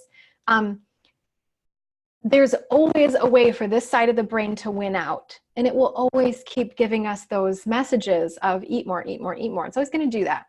Apparently it gets better with the cravings. Maybe the cravings go away at some point, but they're better than they used to be for me. That's for sure. I'm so much better at this now than I used to be, but I regularly do not want to eat salads. Like it's almost every day that I don't want to eat salads. I don't want to eat vegetable-based dishes. I would always, like, I'm a carb person, right? Oh, look, I just made a identity statement. I'm a carb person. just made an identity statement. That was a red flag in my own head, right? I'm a carb person. Of course, I'm going to crave carbs when I'm thinking this identity about myself. Yeah. But for sure, that's because my brain's always giving me those messages. And oh my gosh, it's just so much easier. And that's why the brain does it, because it is more efficient. You get more calories easier. It's faster to make. That's why the brain does it. So it's normal. There's nothing wrong with it. But just knowing our weaknesses, right? For me, oh my gosh, I would always choose something that was like easier. It's normal. So I don't like that. I do not like planning ahead, but I found that the only time that I'm actually successful normally is when I plan ahead. So like I'll take little like sticky notes. I have them in my kitchen. I'll just write what I'm going to eat the next day. Whenever I'm doing well, it's by doing that, right? Like all the things we talked about in the workshop. When I'm doing well, it's because I'm doing those things. It's because I'm overriding this part of my brain. When I'm not doing well, it's because I'm listening to this part of my brain. Happens to me very, very often. I actually don't like to grocery shop anymore because of the cravings and stuff. Sometimes like especially if I'm hungry, I'll buy stuff that I shouldn't buy, you know? And then I have periods that are easier, periods that are harder. Like for me, I do have hormonal shifts every month for PMS and things like that. So it always seems to me that like half the time it's pretty easy for me to get rid of cravings. And then half the time it's like a battle, right? And I think a lot of that has to do with hormones, but that's just a circumstance. It doesn't mean anything. It just means that part of the time I have to be very diligent about cravings and allowing urges. And part of the time it's not hard for me at all. So I'm trying, so my whole battle is try to figure out how to do this with the circumstances of having hormonal shifts. Like it's just the thing. It doesn't mean anything. It's just the way my body is. Yeah. So how can I do this if I have menopause or Hashimoto's, or if I'm on medication or I lost a leg or whatever, right? Like how can I do this still? Because there is a way, and it's just about removing that drama. Like when I'm sitting there in front of the fridge going like, I really don't want a salad. It's about just choosing salad anyways, right? So those are some things I don't like. I don't really like to cook so much anymore. Honestly, I used to really love to cook, but the reason I used to love to cook is because I could make things I shouldn't eat, right? Now I don't love to cook so much anymore because I'm always just kind of making the same thing. It's always like greens and veggies and beans and, whatever. And it kind of like it gets repetitive after a while, and that's totally normal to feel that way, right? And so having to come up with meals and stuff like that, I don't really love it. But the other thing too is that I don't need to love it, right? Like we don't need to love every single one of our meals. We don't need for it to be a birthday party. We're going to have to kind of like it a little bit, but I'm there, right? Like after weeks of doing this, after a few weeks of doing this, you get to the place where your taste buds are adjusted and you actually really like the food. Every time I have a salad, I'm like, oh, this is so good. I'm so glad I made it. But making it, that's hard for me. I always have to kind of, deal with my brain in that one. Laura says, really? And Sandra says, audience gasps. And Margaret says, amazing. Your salads always look so good. They make me want to eat a salad. Yeah, you guys, that's the thing. That's the trouble with comparing your journey and thinking that it's just so much easier for me. It's not. Like, it's not at all easier for me, I don't think. I think I've been doing it longer. So I think I have a little bit more like automatic behavior now. And I'm working through those thoughts and stuff. But, after a while, man, like I get bored just like you do. But we don't have to be excited about our food because our food is not a place of excitement. And then this is the sort of big thing is our food is not meant to give us pleasure. Like we're not supposed to eat for pleasure. That's just what our society is like. But like unless you were like a rich king in some country or something, like some country back in the medieval times or something, like they had the luxury of their life being about food. But like, that's not what life is. And especially nowadays when we have so much choice over what we can eat all the time, I say, eat what's good for you and then make all your joy and all your fun and all these things come from other stuff in your life. And when you remove that constant battle and that constant desire, craving, drama, when you remove that drama around your food, you create so much more creativity in your real life. And I really, really mean this. Like the things that I've been able to do in my business this past year, because the food thing is getting more and more normal for me. Like it's more and more easy for me to kind of like just do it and like disregard all the voices in my head, right? The more I've been able to do that, the more I've been able to focus on my business. It's not perfect. Like, I don't know if I told you guys this story, but the other day I stayed up until like 3 a.m. watching YouTube videos. Cause you know, that's how I buffer. That's how I like get out of the pain of doing something else. And the task I had to do really only took 20 minutes and it was so easy. And I was so mad at myself for buffering until 3 a.m. because then my daughter gets up at like 7 or 7:30 and that means I was only gonna get 3 or 4 hours of sleep that night. I was so mad at myself, but I still do it, right? I still have moments like that, but it is so much better than it used to be. And it gets better and better and better until this place where your food is no longer a thing. It's just your food. And then your life is the fun part, right?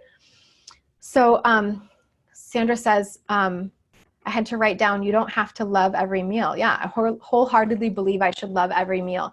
And it's the feelings of deprivation I battle when I'm on plan. Absolutely, 100%. If you're feeling that way, if you're feeling that your joy comes from food, which by the way, is not your fault. It's from all, as we talked about in the first lesson, it's from all of the processed crap that we're taught to eat that actually does create addiction issues, right? That's where that comes from. But when we repeat that over and over and over again for our whole life, of course, we're going to have feelings like, I should enjoy this. This should be good.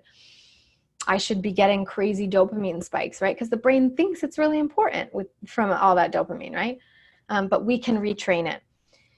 So those are the parts of this diet or this lifestyle that I regularly dislike. But with a side note that like, it doesn't matter what I did. If I was doing any kind of a diet, there would be parts of it that I regularly dislike. Like nobody ever likes to plan, prep, do things ahead of time, whatever. We all just like to make decisions right now. You go on vacation, you don't want to have to think about it, right? You want to just remove all that brain drama. When really, when you don't prep and you don't plan, you create so much more brain drama that you're just not even calculating in, right? You're like, oh, I'll just deal with that later, right? But it all comes. You're still going to have guilty feelings and I wish I did this and this didn't work out so well and you know how am I going to get around this and there's something wrong with me and I'll never get this, and we create so much more drama when we don't plan, right? It's so much easier to plan, but none of us want to. Christina says, and society makes us feel like if we can't eat something that our life is over and that we have nothing to live for. It's so true. When in reality, that junk food keeps us from really enjoying our lives. 90% of the people I know can't even take a short stroll in the park. Thank you. Exactly. That is not enjoyment, right? Having a momentary, and here's the thing, when you really think about how long that moment is of enjoying that food, it's so tiny because it's immediately flooded with guilt. And I wish I didn't do that. And oh, that wasn't worth it, right? Okay, so I got a couple questions here to answer. Nobody raised their hand, which is okay if you guys really don't want to come on camera, but this is your last chance. So if you guys want to, please do. Otherwise, we'll be done after this, these questions. So Cynthia says, can you address why my cravings are mostly in the evenings or night? Maybe this is common. Yes, Cynthia, this is very, very common. Totally, totally common. One of the reasons because willpower is a finite source. So we have more willpower in the mornings because we recharged after sleeping, and then throughout the day it gets worse and worse and worse with what we call decision fatigue. So throughout the day we have to do so many decisions. You can imagine the amount of decisions it takes just in making one meal, even if it's a meal we've made a million times.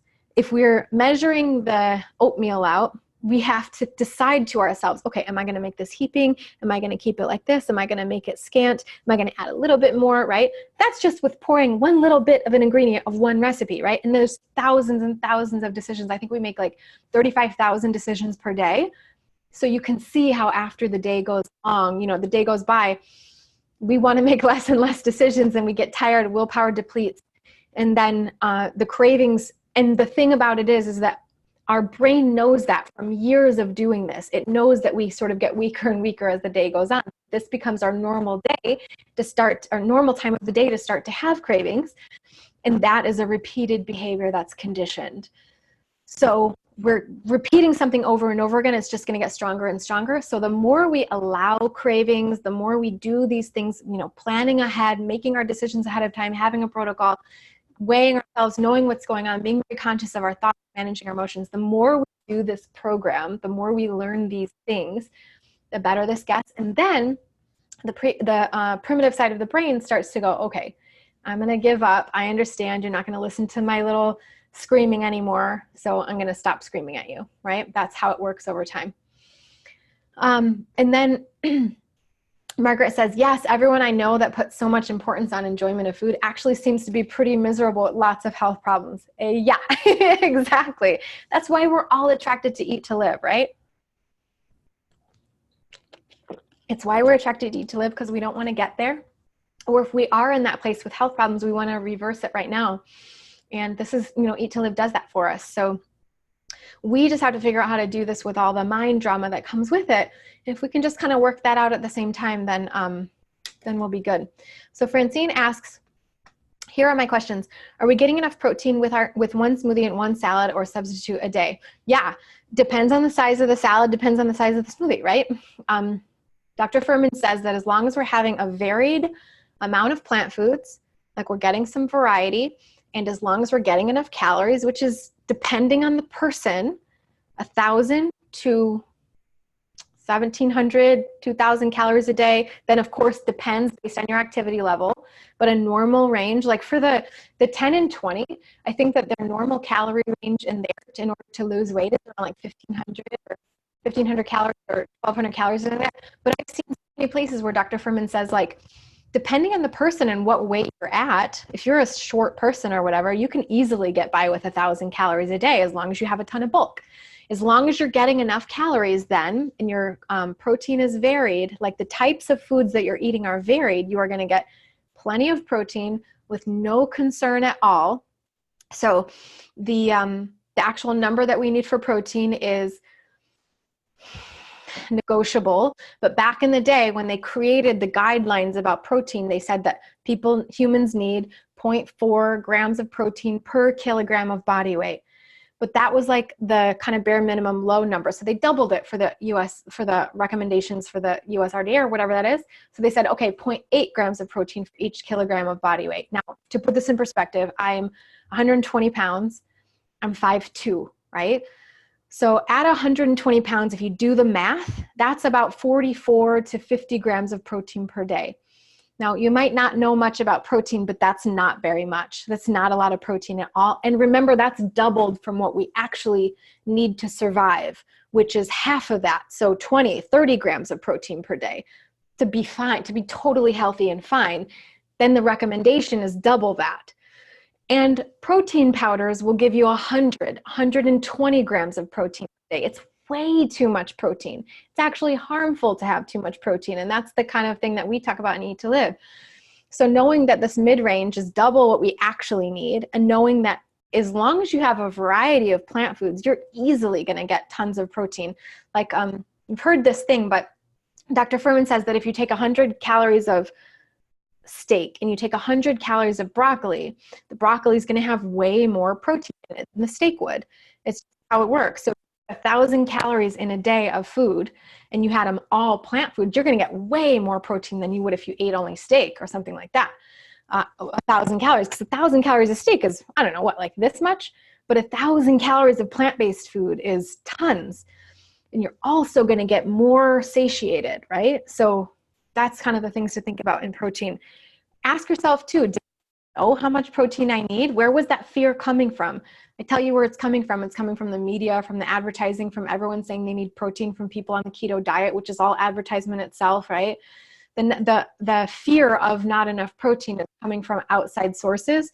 And we just need to kind of know the facts, know enough to know that our diet is going to give us plenty of protein, and then just let that question rest. Okay. She also, and so are we getting enough protein with one smoothie and one salad? So that's the idea. If you know you're getting enough calories during the day, you don't worry about protein, right? That's the only thing you need to worry about, is just making sure you're not starving yourself. That's all that matters, right? Like just get enough food to get by and function and be at a healthy weight. And then that's how you know, as long as you're having a variety, like you're not just eating romaine all day, right? You're having different greens and different beans and different nuts and seeds and different fruits, and you're varying it, every once in a while, you're going to be just fine. It's plenty of protein. And so Francine says, but I'm not 120 pounds. Okay, but look, your body is meant to be lower. So if you eat less and you lose weight, like look at you're supposed to be, right? Like look at your height and look at where your body is meant to be. When we're in weight loss mode, we're going to be eating less than we need on purpose, right? We're going to eat less calories than we need. So the body needs, like in order to do normal function. So you say, okay, like, so I'm not 120 pounds. Let's say I'm 240 pounds, right? You're automatically going to be eating more than I am anyways, just because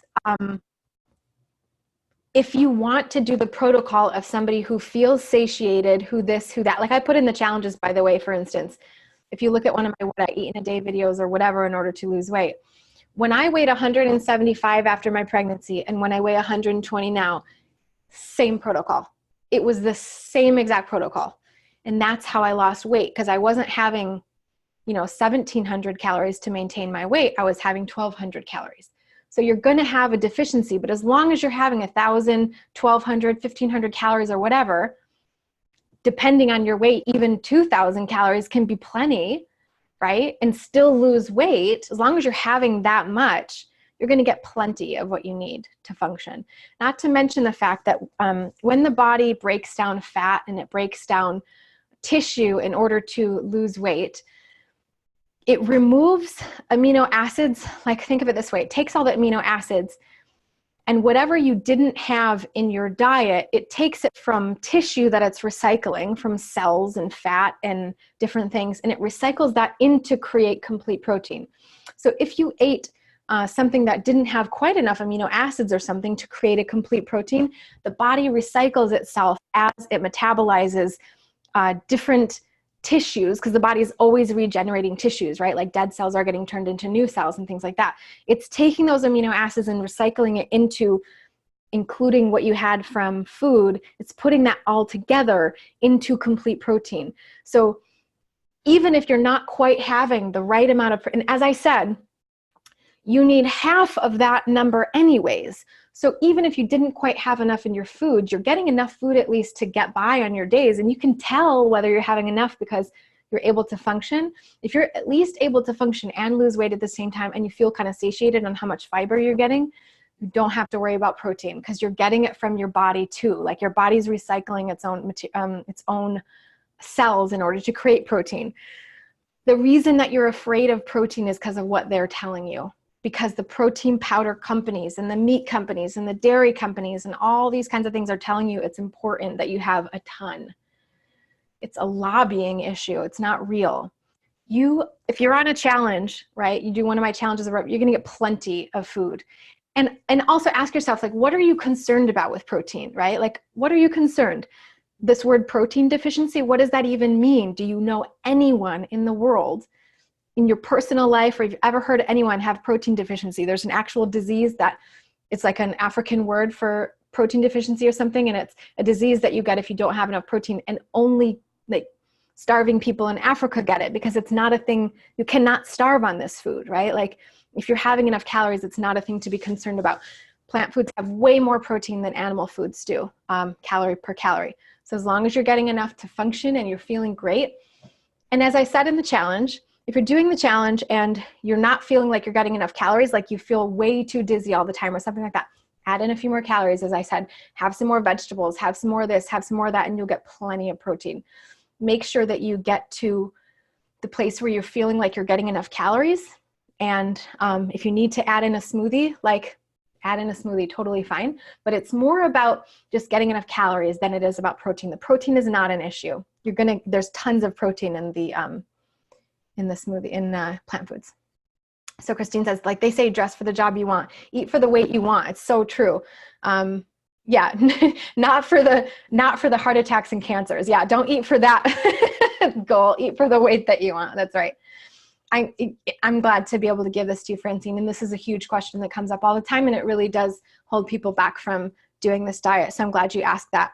And then you also said, but vegan protein powders and shakes, no, totally unnecessary. It's going to give you an excess amount of protein. Totally unnecessary. If you're eating a varied amount of plant foods, and you get that on my challenges, and you get that in any of Furman's recipes or whatever, you're going to get plenty of protein. So don't worry about that. And you don't want too much, because too much protein leads to problems. All right. This is a side note, you guys. People think that you should have, like, people always think more is better, right? That's what we're starting to learn, though, is that it's not. So proteins, you know, things like this, supplements, I'll answer that in a second. Sandra, all of these things, when we kind of have this idea of like, well, more must be better, right? No, it actually can be very harmful. So be careful, and you want to eat things judiciously. You don't want to have just all of something all the time. You want to be varying these things. And then Francine also says, you find it helps to stay fuller longer and less vulnerable. Or is this part of the 10%? Yeah, so 10% for, well, I mean, I wouldn't recommend protein powders at all. You don't need them. What it sounds like is you might just need more calories. You might just need bulkier meals, or this may be a mental issue right now that you don't feel satiated because you just haven't been doing it long enough, right? But it's a much better idea to add nuts and seeds, or to add grains, or some type of a whole food, rather than some super mega processed food that has a bunch of stuff in it, which is a protein powder that you don't need. It's better to add a whole food than it is to add anything else. So for instance, you got a smoothie and it doesn't satiate you, have more smoothie, or put some more nuts and seeds in it. Now you got, that's protein powder by itself, right? Like that actually is just tons of protein right there. Or add some oatmeal to it, or have a little oatmeal afterwards, or whatever. If you need more calories, don't resort to protein powders, because that's just way too processed. Like you don't even need that. The 10% is meant to be unprocessed food, by the way, he says. I mean, I'm not perfect, so I don't do this, but I'm just saying that 10% is meant to be as unprocessed as possible. So add more nuts and seeds, add whatever to kind of, to that satiety level. What on your protocol, Francine? That's you working on finding the protocol that works for you. I see my challenges all the time, very clearly, that starting place. You can try it for the challenge and see how it goes on the challenge, but if you're not feeling satiated enough and it's too hard for you, add more grains, add a little bit more nuts and seeds or whatever, until you get to the place where you're kind of cleaned out, detoxing and all that. You get to true hunger, your taste buds get better, all that kind of stuff. Then you can start cutting back and doing what you need to do, okay? Oh, good. You just signed up for the challenge. I'm so glad. That's awesome. You're going to love it. Even if you don't love it, you have a ton of recipes to try now, right? Because sticking to something for 21 days can be hard, and that doesn't matter like whether you do it or not, but at least you're like taking steps for yourself and doing what you need to do, okay? Okay, so that's Francine. Okay, Cynthia, thank you so much for being here. We'll see you later. Audio problem. Are we still having an audio problem, you guys? And then the last question is about supplements. I think this is the last question we have, what supplements to take. I feel like I might have answered this earlier in the workshop, but I can't quite remember. Am I having audio problems, you guys, by the way? Let me know, yes or no. The audio was cut in and out. Is it bad? Not anymore. Okay, shoot, I didn't know. Okay, well, I guess you have to, okay, so you had a question about dressing. Okay, let me get to that one in a second. I'm going to just say about the supplements real quick. You should talk with your doctor about your blood levels. So you should get blood tested every 6 months. I do it about every year now, but in the beginning, do it maybe every 6 months and just see how it's going, and supplement according to that. Like it would be like trying to drive somewhere without a map, you know? You don't know what to where your blood levels are. So get your blood tested. I think I sent out something earlier in the workshop. If I didn't, I'm gonna send it out anyways for you guys to have. It's a list of the things that I request in. Oh, is my right elbow touching the wire? Oh, that makes sense. Oh, maybe it's my sweater again. I'm gonna put this in my pocket, so maybe it won't touch it anymore. Okay, thanks, Grace. So I'm gonna send you guys a list of what things you're like, what blood test you want to ask for. It's like a basic metabolic panel, lipids, which is cholesterol. Then you can do zinc and folate and stuff if that you want, but definitely B12, definitely vitamin D. And I think there's another one. So I just send you guys out a list. You just get those things tested in your blood test. Most of it comes included with a regular yearly checkup anyway. So usually with health insurance, you don't have to pay too much for it. I've also gotten my fatty acid profile done, which is your omega-3 levels, which can be good to see, just to see if you should do DHA or EPA supplement as well. And then what you do, oh, and your iron. And then what you do is just basically supplement based on that. So once I got my numbers back, I was very low in vitamin D. So I started supplementing with vitamin D. And when I got tested again, it was fine. Same thing with iron. I always had really heavy periods and never realized how bad my iron was. And so I started to take iron as well. And then I do Dr. Furman's multivitamin personally, because I trust his advice or whatever, but you guys are, welcome to do whatever you want. So then you supplement based on those things of your results, and then just check on it once a year or something. And then you'll be good. Okay. Sandra says, prior question on dressing. Let's see my dressing. Okay. Oh, wait, where is it? Yeah. And Christine says, from what I understand, your body recycles some of the proteins left off from cells anyway. Exactly. All right. Sandra says, a question about 2 of your challenges and browse many of my videos, but I can't find my favorite dressing that you made. Say it, forget it. Oh, lemon juice, nutritional yeast, and hummus. Yeah. Look for the kale salad recipe. Oh, that's like the best dressing ever, which I'm sick of now because I've had it so much in my life. Do this. This is normal for me. It's normal for you. It's just such a normal thing to do and have happen to us. So don't worry about it, and then just work on the mental side of it. Okay. Is this it, you guys? Is this all we got? Here's the quiet moment, right? Like, I don't have anything else to say. You don't have any other questions. Is this it? Please fill out the survey. I'm going to send out the survey really, really soon.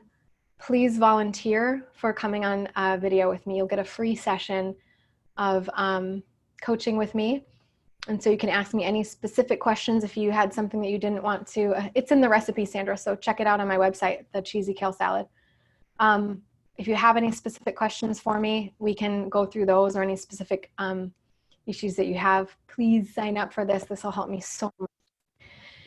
And you guys, thank you so much. And the rest of your worksheets here, I gave you a couple notes for some models, but you guys can just rewatch this video and see all the models that we did today. You can use these for thought downloads or whatever. Read this post about worthiness for reals. Read it. And then read it again and read it 40 times because it's so important.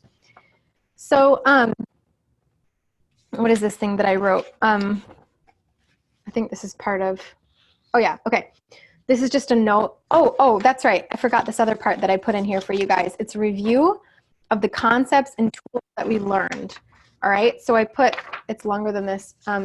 It's a page and a half almost, even more than that. I put a whole list of the things that we talked about and the things that we learned in here. So review this regularly, right? Like, this is just going to give you a really super quick, easy review of everything. So make sure you check that part out. This is a section of the tools that we learned that you can use. So this is the kind of thing, these few pages here are the kind of thing that you go to when you're like, wait a minute, why can't I lose weight? What's wrong with me? What do I need to do? What do we learn again, right? Come back to this page and remember the things that we went through here, and then you can watch the videos and stuff again too. Then we've got the helpful resources page here, which is going to be telling you invaluable, okay? So I want to say thank you so much for going on this journey with me. It has been transformative for me as a teacher. It's been so wonderful to be able to see the positive changes and positive mindset shifts that you guys have had. I always like to say this to my clients when I finish a coaching program with them, like, now you can't go back to not knowing, right? Now you cannot go back to being confused or not knowing. You know that your thoughts are creating all of your results, and you can choose your thoughts at any moment, okay? So you have, like, the ball is in your court now. You have the power to do this, and doing this kind of stuff is going to change your life in a way that now you will be able to be you again. Now you will be able to, and maybe even for the first time, you'll get to learn who you is. You'll get to be more creative. You'll have more space to do the things that you want to do if you can work on these tools and start to incorporate them in your life, okay? I promise you that's what's waiting for you on the other side of a little bit of effort, a little bit of just trying and making this a part of what you do. And the part that gets me real emotional, which I'm not going to do today, clearly last week I must have been PMSing or something, right? But like, the part of this that gets me really emotional to think about is who you could be if you got this part under control, right? Like, what's available to you? What is on the other side of this? I have no idea. You have no idea, but I'm telling you, it's going to be beautiful. It's going to be awesome, whatever it is. And if anything, if it's the same exact thing you have right now, but with a little more peace, with a little more confidence, that's worth everything, right? Okay, that's what I got. No more questions, nothing. We're all good. I'm going to keep the Facebook group open for a little while so you guys can, finish up what you need to do in there. If you really want me to keep it open, just let me know. It's free, so it doesn't really matter if I leave it open or not.